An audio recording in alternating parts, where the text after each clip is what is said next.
Bonsoir à tous et bienvenue. Aujourd'hui, nous allons parler de Frenkie de Jong qui a en quelque sorte critiqué le FC Barcelone puisque d'une récente interview, il a annoncé que lorsqu'il avait rejoint le club il y a 4 ans, donc il avait imaginé remporter beaucoup plus de trophées qu'il a remporté maintenant. Jusqu'à maintenant, ça fait 4 trophées, donc c'est très peu par rapport à ce qu'il avait espéré.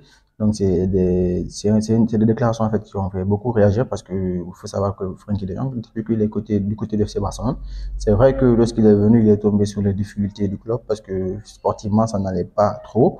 Il y avait les mauvais choix de Bartomeu qui était là, qui a fait des recrutements assez stupides, qui a aussi qui a aussi au niveau sportif élu un directeur sportif qui n'était pas à la hauteur, qui a envoyé des coachs qui n'étaient pas vraiment à la hauteur de l'effectif qu'il y avait en place. Donc sportivement, les résultats n'étaient pas du tout bons. Et ça s'est vu donc à chaque fois, chaque saison, donc c'était très difficile pour le FC Barcelone d'avancer, que ce soit en Ligue des Champions ou en Liga, donc c'était très difficile.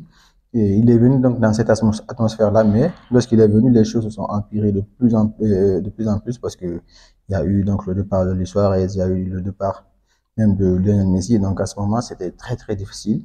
Il était là, mais l'équipe qu'il avait autour de lui, c'était pas vraiment des cracks.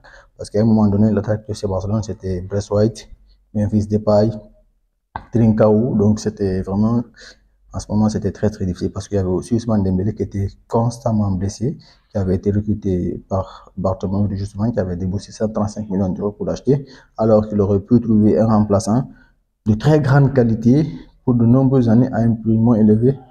On pense peut-être à un certain Sadio Mane qui aurait pu venir, ou pourquoi pas Egmenson, qui est pour moi le joueur le plus recruté au monde, qui aurait pu apporter énormément à ce FC Barcelone-là. Mais il a fait le choix de Dembélé qui était venu, qui était tout le temps blessé et qui avait des difficultés face au but aussi. Donc c'est dans ce contexte-là qu'il a évolué jusqu'à maintenant. Et maintenant, c'est les blessures en fait. Au cours des 2 dernières années, on l'a rarement vu sur le terrain. Chaque fois, il était blessé. Et ces blessures, en fait, c'est pas des blessures d'une semaine, 2 semaines. C'est des blessures de 2, 3 mois, donc, qui le mettent complètement à côté.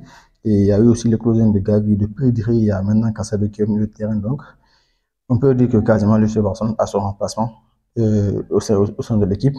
Donc, c'est vrai que peut-être il aurait pu gagner beaucoup plus de trophées, mais le contexte à lequel il est arrivé ne l'a pas permis d'atteindre ces objectifs-là. Certes, il y a des attentes énormes autour de ce FC Barcelone-là, parce que même moi, je m'attendais à ce que, au cours de ces dernières années, que le FC Barcelone remporte beaucoup plus de trophées, notamment en Europe, parce qu'à un moment donné, ils étaient relégués quasiment en Ligue Europa. Donc, ils auraient pu peut-être remporter cette compétition-là parce qu'ils avaient le meilleur effectif de la compétition. Mais il y a eu donc la catastrophe de Naples qui s'est passée. Donc, ils se sont fait éliminer.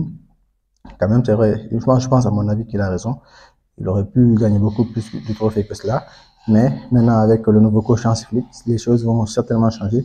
Surtout avec la nouvelle direction. Certes, il y a le problème de Daniel Mo qui se pose actuellement, mais à part ça, je pense que si ça passe, les choses iront de mieux en mieux pour ce Barcelone-là et ça sera tout bénéfique pour lui et pour le club catalan. C'est tout en ce qui concerne cette vidéo-là. Laisse savoir si tu as pensé tout là dans les commentaires et abonne-toi à la prochaine. Ciao.